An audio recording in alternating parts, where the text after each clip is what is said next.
예, 때가 참에라는 제목을 가지고 우리가 말씀을 보기를 원하고, 더 나아가서 우리 주 예수 그리스도의 탄생이 우리에게 무슨 의미를 주는가 같이 보기를 원합니다. 예, 지난 수요일과 금요일 이어서 계속 우리가 크리스마스에 대해서 예수 그리스도의 탄생이 우리에게 무슨 의미를 주는가, 또 진리가 있는가를 나눴습니다. 우리 주 예수 그리스도의 탄생을 맞이해서 오늘도 말씀을 통하여서 그 진리를 우리가 좀 깨우침받기를 원하고, 더 나아가 크리스마스라고 했을 때에 거기에서 우리가 머무는 것이 아니라, 오늘 하루만 우리가 머무는 것이 아니라 매일마다 우리 주 예수 그리스도의 우리 오심을 우리가 좀 기념하기를 원해요. 요새 보게 되면 크리스마스 선물을 주고 받으면서 기쁨을 주고 받았습니다. 여러분들 원하는 선물 받으셨습니까? 예, 고개 끄덕끄덕 하는 사람이 있는 반면에, 저는 아무것도 못 받았어요, 우리 집사람한테. 카드와 사랑 외에는. 그게 최고인 것 같아. 근데 중요한 건 뭐냐면, 선물을 주고받으면서 여러분들 그 선물 주고받는 그 마음, 그 사람의 그 표정, 만약에 여러분들이 선물을 주지 않고 예수 그리스도의 복음으로 선물을 드렸다면 그들의 표정이 어땠을까 한번 생각해 보셨습니까? 저는 한번 생각해 봤어요. 우리 아들이 지난 10월 달에 왔다 갔거든요. 가면서 우리 집사람한테 한 얘기가 Mom, I want this for Christmas. 딱 정해주고 가더라고요. 아우, 대단해. 요새 애들은요, 이 크리스마스 그러면요, 뭘 원하는지 벌써 확실해. 그러니까 꼭 그것을 얻어야 돼. 그것을 못 얻었다 그러면요, 되게 화를 내고 기분이 안 좋고 삐지고 이런 모습들이 보입니다. 우리 아들은 뭘 원하는지 얘기했기 때문에 이미 우리는 준비했습니다. 그래서 본인이 뭘 받을 것을 알고 있었음에도 불구하고 어제 크리스마스 선물 이렇게 뜯는 모습을 볼 때 표정이 그냥 스마일이 착 있는 것. 본인이 원하는 것을 얻었다 이거죠. 근데 우리에게 지정한 선물이 뭡니까? 뭐가 필요해요? 우리는 인생 살아가면서 육신적인 삶을 살지만 여기서 모든 것이 끝나는 것이 아니라 우리는 영의 세계가 있다는 것을 알아야 되고, 여기서 끝나게 되면 우리는 다음 세계, 더 나은 세계로 들어가야 된다는 것을 우리가 알아야 됩니다. 그러면 우리가 그 다음 세계를 위해서 준비해야 되거든요. 거기에 대한 선물이 필요합니다. 그게 바로 예수 그리스도세요. 영의 세계로 들어갈 수 있는, 그리고 천국에 들어갈 수 있는 가장 기본적인 requisite, 필수가 예수 그리스도예요. 우리에게 소망을 주기 위해서 주님께서 오셨거든요. 그것이 우리의 포커스가 돼야 돼요. There needs to be pivotal focus in our life. 우리의 가장 중요한 그런 포인트가 되야 된다는 얘기입니다. 사도 바울은 본 말씀 보게 되면요, 역사를 보면서, 그리고 하나님의 그 계획을 보면서 예수 그리스도의 탄생에 대해서 이게 말씀해 주고 있습니다. 왜냐하면 사도 바울은 오늘 본 말씀에 볼 때에 때가 참에라는 말씀했어요. 때가 참에. 사도 바울이 보니까 복음 사역하면서 복음을 선포하면서 많은 지역에 다니면서 그가 교회를 개척하고 잃어버린 영혼들 주님께 다시 돌아오게 하고, 그런 와중에서 모든 것을 관찰하는 순간에 본인이 순간적으로 느꼈던 게 있습니다. 주님이 오신 거에 대해서 본인이 한번 생각하게 됐어요. 어떻게 하나님께서 이렇게 타이밍을 잘 맞추셨는가? 그겁니다. 오늘 본 말씀 보게 되면 때가 참에, the fullness of time. 뭔가가 가득 찼었을 때에, 때가 됐었을 때에, 그때에 하나님께서 모든 것을 계획하시고 우리에게 필요한 독생자 예수 그리스도를 보내셨다는 얘기예요. 그걸 본 겁니다. 그러다 보니까 본인이 복음 사역하면서 지금 이 환경을 보니까 어떻게 하나님께서 이렇게 타이밍을 잘 맞출 수 있을까? 왜냐하면 만약에 타이밍이 조금 빗나갔다면요, 사도 바울이 이렇게 복음 사역하는데 수월하게 그가 진행하지 못했을 거예요. 여러 가지 어려움이 있었을 겁니다. 왜냐하면 특히 이 사도 바울이 복음 사역할 때에 이 복음 사역이 언제였습니까? 바로 로마가 그 지배할 때에. 우리 이제 역사 선생님이 계세요. 나는 되게 주의됩니다. 역사적인 면에서. 사도 바울이 만약에 이 로마가 지배하지 않았다면은 복음 사역하는데 되게 힘들었을 거예요. 때가 참여하면서 사도 바울이 가르쳐 우리에게 얘기해 주는 것은 네 가지 차원에서 얘기해 주는 건데, 그때 당시에 정치적인 면에서 지금 때가 찼다는 얘기입니다. 왜냐하면 로마가 들어오면서, 로마가 어떻게 했습니까? 팍스 로마나 로마가 지배했던 모든 시빌라이제이션에는요, 로마 시민들이 갈 수 있도록 길을 평탄케 했다는 얘기예요. 가는 곳마다, 여러분 거기 그 뭡니까? 가드 스테이션이 있었고, 가는 곳마다 그들이 안전하게 여행할 수 있었다는 얘기예요. 헬라 문화가, 여러분 헬라인들이 지배했었을 때는 팍스 로마나가 없었어요. 우리가 예수님께서 여러분 선한 사마리아에 대해서 비유를 말씀하지 않습니까? 예루살렘에서 여리고까지 가는 데 있어서 그 장사하러 가는데 상인이 가다가 강도로 만납니다. 엄청나게 얻어맞습니다. 반 죽어요. 그렇죠? 그러다 보니까 거기에서 어떤 유대인들이 지나갑니다. 그리고 대제장이 지나갑니다. 그러면서 그들이 어떻게 합니까? 외면해서 지나가요. 근데 선한 사마리아가 와가지고 어떻게 합니까? 그를 데려서 도와줍니다. 근데 그것을 우리에게 뭘 얘기해 주냐면, 그때 당시에 여행하는 게 얼마나 위험한지 우리에게 가르쳐 줬던 거예요. 쉽지 않았다는 얘기입니다. 근데 사도 바울이 이 로마 시민이었었지만은, 그 로마인들이 들어오면서 여러분 팍스 로마나 피스 로드를 만들면서 여행하는데 아무런 문제 없이 여행할 수 있었다는 얘기예요. 만약에 누군가 강도를 맞았다 그러면 어떻게 합니까? 로마 군사에게 달려가서 도움을 요청합니다. 그러면 달려와가지고 도와줍니다. 그러다 보니까 이 모든 길을 로마인들이 털어 닦아서 그냥 사람들이 수월하게 여행할 수 있도록 했다는 얘기예요. 더 나가서 보니까 디아스포라가 있습니다. 유대인들이 그냥 계속 퍼져나가고 있었습니다. 계속 핍박받는 것뿐만 아니라, 그때 당시 우리 여러분 역사를 보게 되면 이스라엘 백성들은 노예 생활에 익숙했던 사람들이에요. 그들이 그들이 아수리아 제국에 의해서 그들이 포로를 끌려갔고요. 바벨론에서 그들이 포로를 끌려갔습니다. 그리고 미국, 이스라엘 백성들의 그 역사를 보게 되면 나라가 있었지만은 많은 사람들이 흉년이 오기 때문에 어떻게 합니까? 그들이 다 떠났어요. 그러다 보니까 세계 각국마다 누가 있었습니까? 유대인들이 있었어요. 사모니 보니까 이것 또한 하나님의 계획이 있었어요. 디아스포라. 자기 동족을 만나게 되면 어떻게 됩니까? 친감이 있어요. 이상하게도 제가 하와이 처음 왔었을 때 제 학교는 항상 한 사람도 없었어요. 3년이 지나니까 그때 한국 학생이 하나 들어오더라고요. 너무나도 반갑더라고요. 그동안 미국 사람들과 필리핀 사람들과 중국 사람들과 일본 사람들과 같이 있었지만은 한국말하는 그런 친구가 없었기 때문에 저 또한 한글이 있는 그 찰나에 한국 학생이 딱 들어왔는데 되게 위로가 되더라고요. 그러니까 사도 바울이 여행하는 데 있어서, 선교 여행하는 데 있어서 만약에 유대인들이 없었다면 얼마나 힘들었을까. 근데 사도 바울이 같이 보니까 아니 이것도 돼 있네. 그게 정치적인 역할을 했었다는 얘기예요. 때가 찼다는 얘기예요. 정치적으로 로마를 통화해서 지금 모든 것이 수월하게 진행될 수 있는, 무역적으로 봤었을 때 그 무역도 마찬가지로 풍성하게 그들이 성장하고 있었지만 계속 그들이 지경이 넓히다 보니까 어떻게 합니까? 군사들을 지원하는 입장에 있어서 계속 돈이 투자되는 것입니다. 나라가 가난해지기 시작했어요.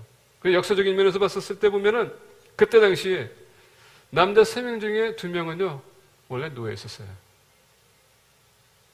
경제적인 위기가 왔었다는 얘기입니다. 먹을 게 없었습니다. 돈을 벌 일이 없었어요. 일은 해야 되는데 그러다 보니까 자기 자신을 팔았다는 얘기입니다. 경제적인 위기가 왔었다는 얘기죠. 더 나아가서 도덕적인 면에서 나라가 타락하기 시작했습니다. 이 로마 시민이 타락한 원인 중에 10가지가 있는데요. 10가지가 있는데 그 10가지의 대표적인 게 뭔지 아십니까? 5가지나 성관계에 대한 문제예요. 로마 시민들은요, 이 성에 대한 것이 아주 집착했었습니다. 그들의 마인드는 항상 성관계를 맺는 것. 어떻게 하면 더 쾌락을 느낄까? 그러다 보니까 처음에는 아내 가지고 안 되다 보면 어떻게 됩니까? 미스트레스 같습니다. 안 되다 보니까는 그들이 노예를 사기 시작했어요.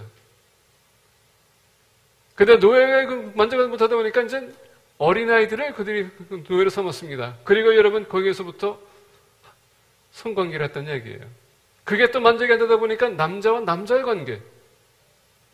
이것을 보는 부인들 어떻게 합니까? 안 되겠다니까 본인들도 거기에 대해서 바람 펴기 시작합니다. 도덕적인 면에서 타락한 때입니다. 근데 로마가 지배하고 있었던 곳이었기 때문에 그들이 어디 가든 그들이 지배한 나라들은 다 그런 마인드가 있었다는 얘기예요. 네 번째는 뭐냐면요, 영적인 타락이 왔다는 얘기입니다.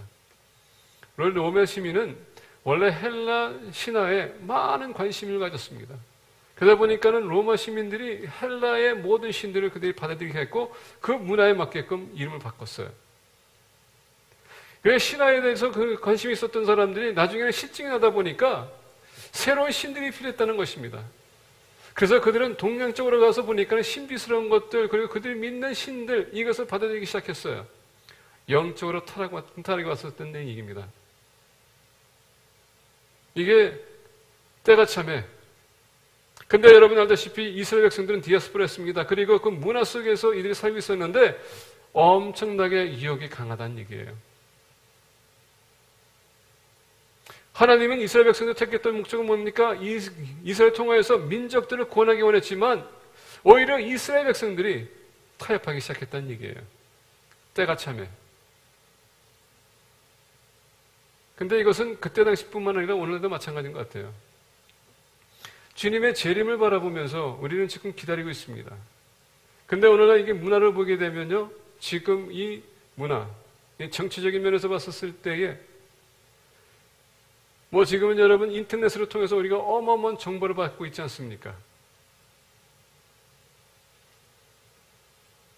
이 IT라는 것으로 인해서 우리가 얼마나 지금 유혹을 받고 있는지, 얼마나 지금 타협하고 있는지, 얼마나 잘못된 그런 정보를 받고 있는지, 이런 우리가 살던 지금 이 시대와 그리고 우리가 예수님의 시대와는 별 다른 것이 없었다는 얘기입니다. 다시 얘기한다면요, there's no new history.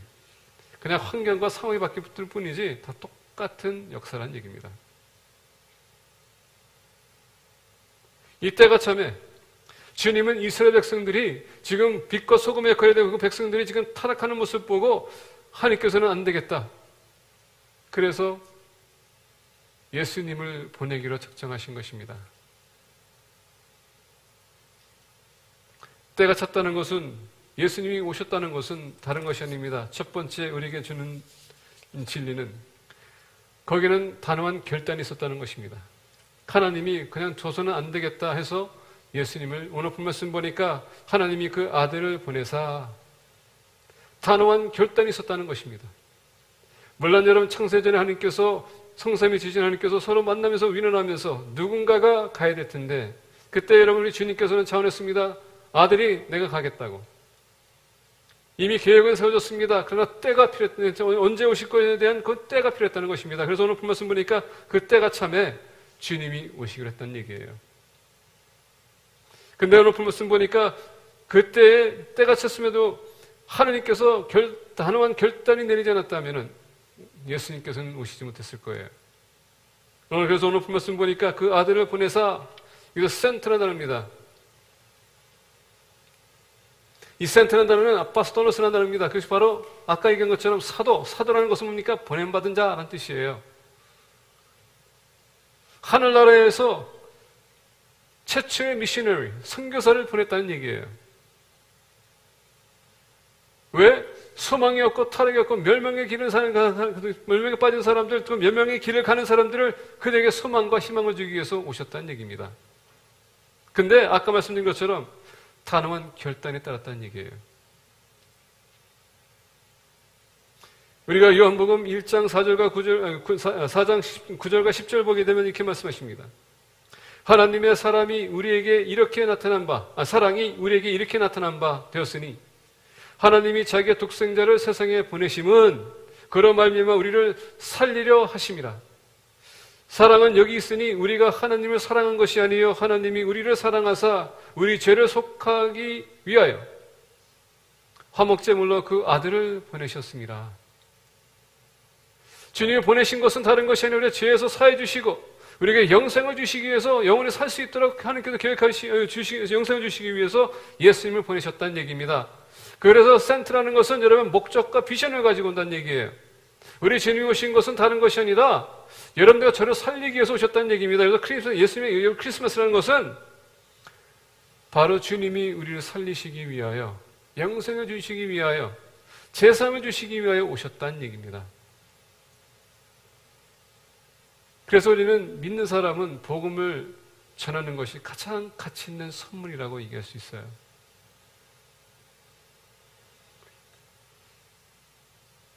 주님은, 하나님 아버지는 우리 주 예수 그리스도를 보내신 것은 우리에게 선물로 보내셨습니다.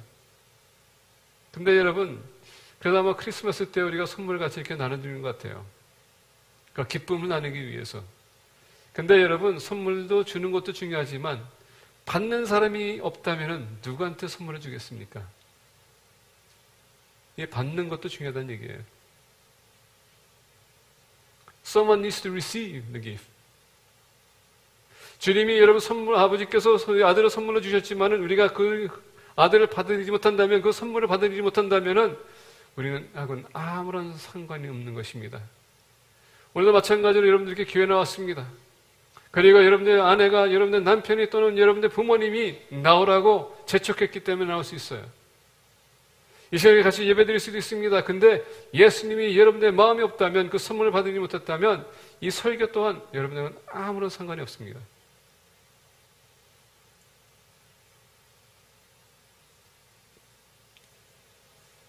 그래서 우리는 그 선물을 받아들이기 위해서 마음적인 준비가 필요합니다.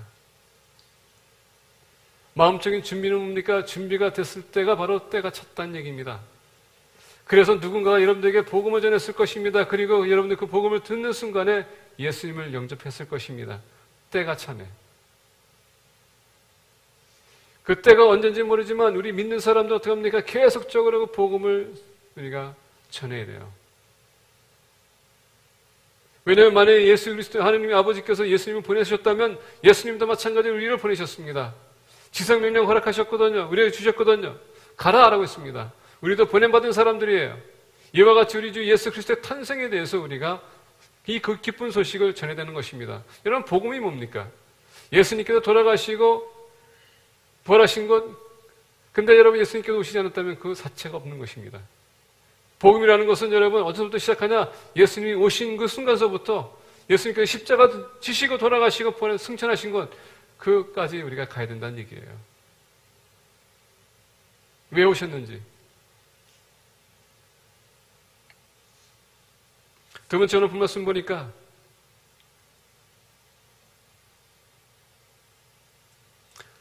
사절 후반절 보니까 여자에게서 나게 하시고 율법 아래에 나게 하신 것은,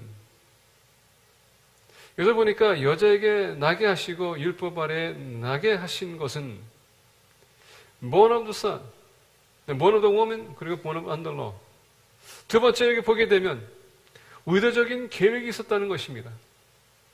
왜냐하면 우리가 창세기 1장, 창세기 우리가 3장 15절 보게 되면 내가 너로 여자와 원수가 되게 하고 내 후손도 여자의 후손과 원수가 되게 하리니 여자의 후손은 내 머리를 상하게 할 것이요 너는 그의 발꿈치를 상하게 할 것이니라 하시고, 이미 창세 전에 하나님께서는 모든 것을 계획하시고 아담과 하와가 죄를 짓 것을 알고 계셨고, 그리고 여러분 반드시 그 죄를 짓게 되면 거기에 대한 또 하나님의 계획이 있었습니다. 그들을 구원하고자 하는 계획, 찬스를 주고자 하는 계획, 그것을 여자를 통해서 나게 하겠다.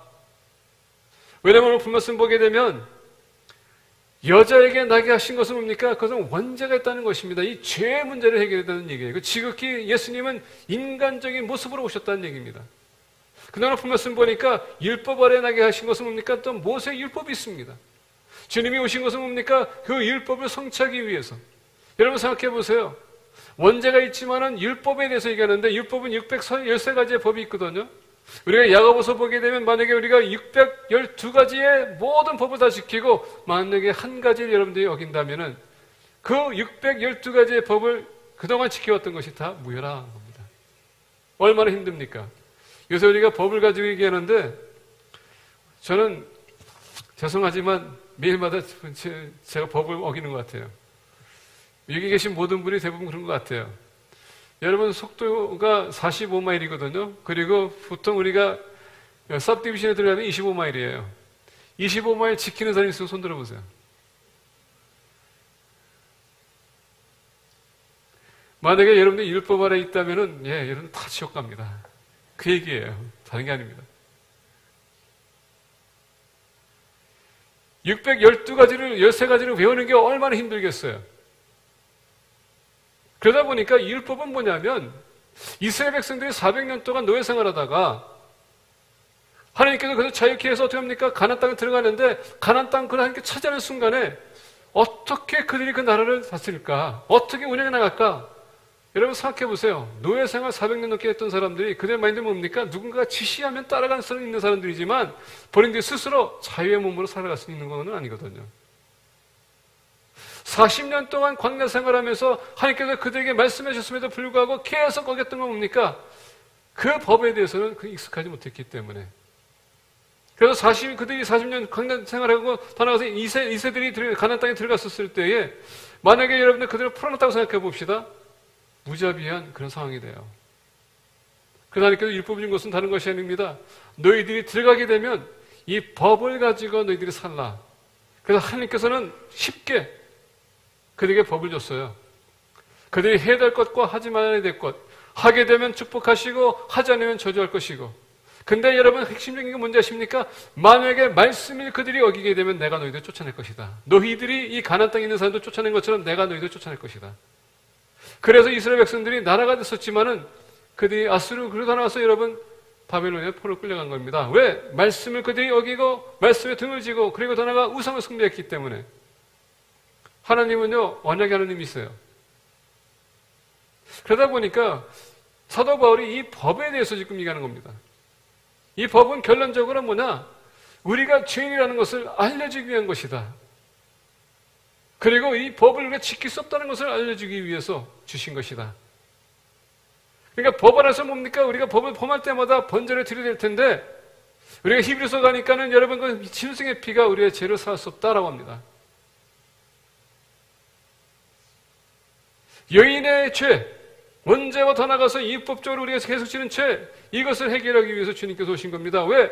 우리는 죄악된 우리는 멘탈리티가 항상 이런 죄를 동하는 사람들이거든요.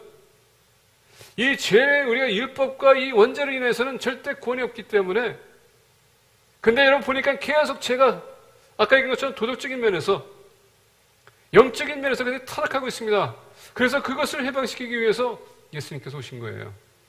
근데 이 일이 있기까지 하나님께서는 다른 결단과 더 나가서 의도적인 계획이 있었다는 얘기입니다. 그게 바로 크리스마스예요. 그 배경, 그 스토리. 우리가 보이실 수 없는 세계, 눈으로 볼 수 없는 세계에 하나님께서 확고한 결심과 그리고 더 나아가 계획이 있었다는 얘기입니다. 저와 여러분들을 구원하기 위해서. 하나님은 얼마나 우리를 사랑하시는지 여러분들 아십니까?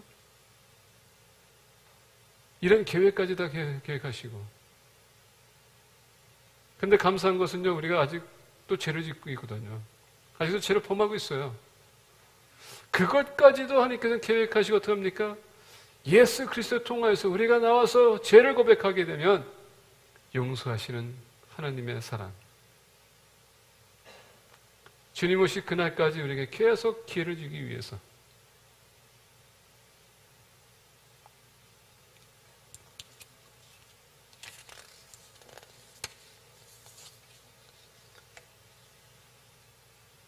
율법뿐만 아니라 여자에게서 나게 하시고 창세기 3장 15절뿐만 아니라 이사야 7장 4절 보게 되면 마찬가지로 주님께서 사인을 주신다는데 처녀가 잉태할 것이다. 왜 하나님께서 또 처녀를 얘기할까요? 남자하고 관계가 없는 여자. 아마 마리아도 이 상황을 봤었을 때 본인도 충격을 받았을 겁니다. 가브리엘 천사가 와가지고 너가 잉태할 것이다. 그것은 성령 하나님께서 너를 덮을 것이고 이 모든 걸 들었음에도 불구하고 본인은 믿기 힘들었을 거예요. 우리가 마태복음 1장 보게 되면요, 마리아가 잉태했었을 때에 요셉은요 그것을 듣고서는요 충격을 받았거든요. 그리고 의로운 사람이 있었지만은 조용하게 끝내기 원했어요. 만약에 여러분 의로운 사람이 뭡니까? 하나님의 말씀을 따라가고 쫓아갔던 사람입니다. 만약에 가브리엘 천사가 그게 나타나서 이게 바로 하나님의 뜻이라고 하기 전까지 지금 마리아와 같이 여러분 관계를 끊고자 했었는데 가브리엘 천사가 나타났습니다. 그래서 어떻게 합니까? 이거는 하나님의 역사다. 그랬더니 이것을 받아준 거예요. 얼마나 위기적인 상황입니까? 요새는 뭐 임신해도 싫으면 가서 그냥 지으면 돼요. 너무 쉽게 했습니다. 한 생명이 얼마나 소중한지. 근데 우리 믿는 사람들도 마찬가지로 그걸 쉽게 생각할 때가 많은 것 같아요. 하나님이 얼마나 영혼을 사랑하시는지 여러분들 아십니까? 그래서 예수님을 보내신 거예요.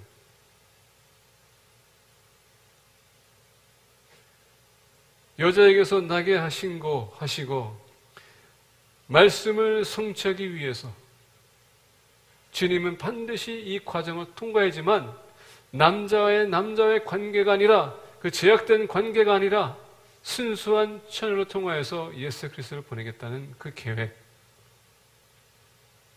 그 말씀을 성취하고 더 나아가 아까 얘기한 것처럼 율법 했을 때 주님께서 뭐라고 했습니까? 내가 율법을 성취하러 내가 이르러 왔다.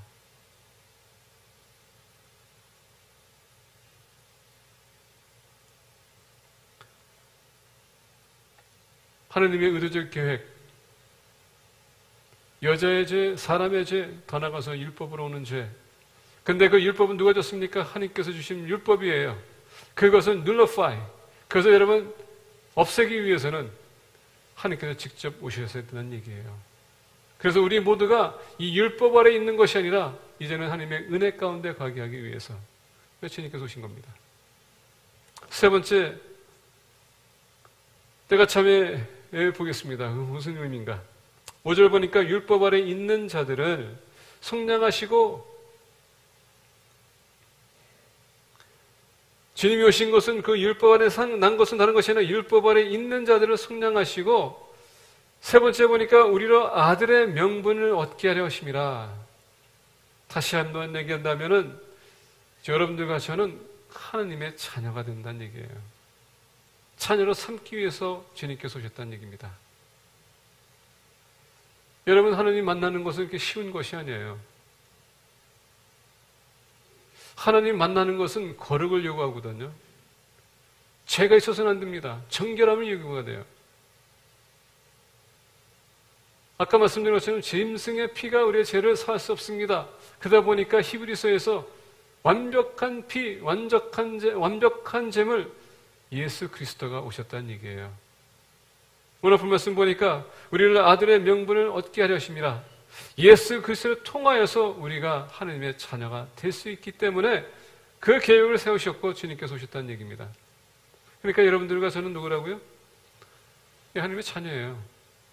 자, 그럼 하나님의 자녀라면은 하나님의 자녀답게 살아야 되지 않겠습니까? 자, 그럼 하나님의 자녀가 뭡니까? 우리 집 예수 그리스도를 보기 원합니다. 하나님의 아들입니다. 죄를 알고 있음에도 불구하고 죄를 짓지 않았다. 모든 유혹을 받고 있음에도 불구하고 유혹에 빠지지 않았다. 사단이 공격했었을 때 거기에 우리가 지배받는 것이 아니라 말씀을 가지고 대적했다. 하나님의 말씀에 따라서 그는 살았다. 기도를 하면서 하나님과 대화를 했다. 관계를 계속 회복하는 것. 아니, 우리는 여러분 주님의 자녀라고, 하나님의 자녀라고 얘기하면서 과연 여러분의 삶이 지금 주님의 삶과 비슷한가, 유사한가? 우리 며칠 전에 그리스도의 마음을 끝나지 않았습니까?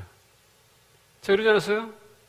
성경 공부는 그냥 공부해서 끝나게 되면 지식만 남지만 우리가 삶에 적용하게 되면 우리가 그리스도의 마음을 닮아갈 수 있다.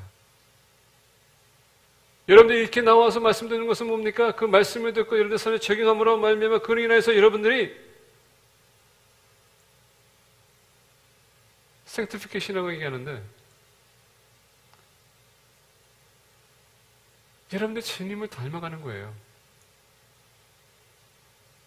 주님이 십자가에 오신 것은 우리에게 하나님의 자녀가 될 수 있는 그 소망을 주기 위해서 오셨다는 얘기예요. 구약시대 때 더 나가서 예수님이 오시기 전에 이 율법을 봤었을 때는 우리가 전혀 하나님의 자녀가 될 수 있는 자격이 없습니다. 특히 이방인들은 더 그렇고. 그래야 주님께서 그 길을 열어주기 위해서 오셨다는 얘기예요. 근데 아까도 말씀드린 것처럼 가장 기본적인 요구가 있는데 우리 주 예수 그리스도는 나의 구주로 영접하는 것입니다. 여러분 잠깐 우리가 요한복음 1장을 보겠습니다.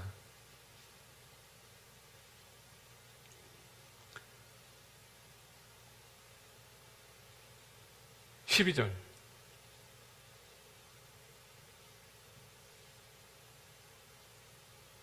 다 같이 한 목소리로 봉독하겠습니다.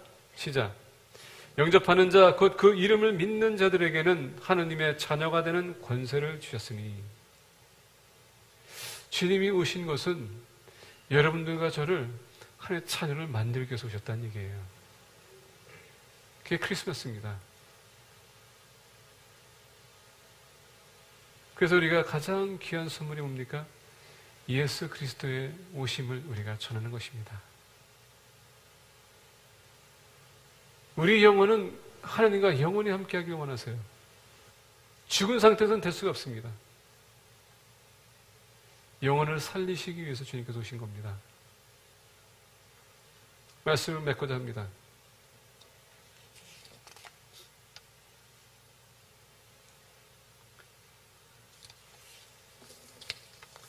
때가 차면 하나님이 그 아들을 보내사 여자에게 나게 하시고 율법 아래 나게 하신 것은 율법 아래 있는 자들을 속량하시고 우리를 아들의 명분을 얻게 하려 하심이라.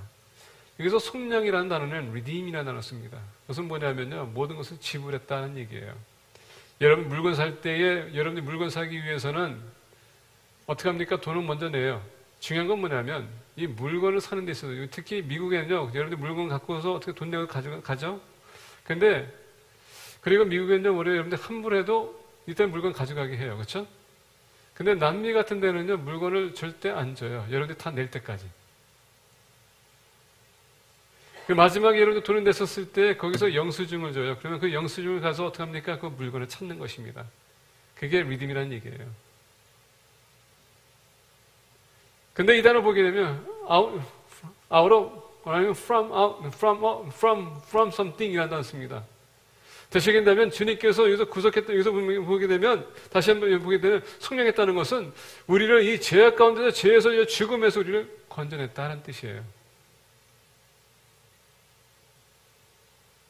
왜냐하면 우리가 죄악 가운데 거하면 절대 하나님의 자녀가 될 수 없기 때문에 우리를 건져내셨다는 얘기예요. 그래서 오늘 본 말씀 보게 되면 우리로 아들의 명분을 얻게 하려 하심이라. 그래 주님께서 오신 겁니다. 그래서 여러분 이 시간에 옆에 계신 분들에게 나누시기 바랍니다. 우리가 크리스마스 때에 복음도 전합시다. 나누세요. 복음도 전합시다.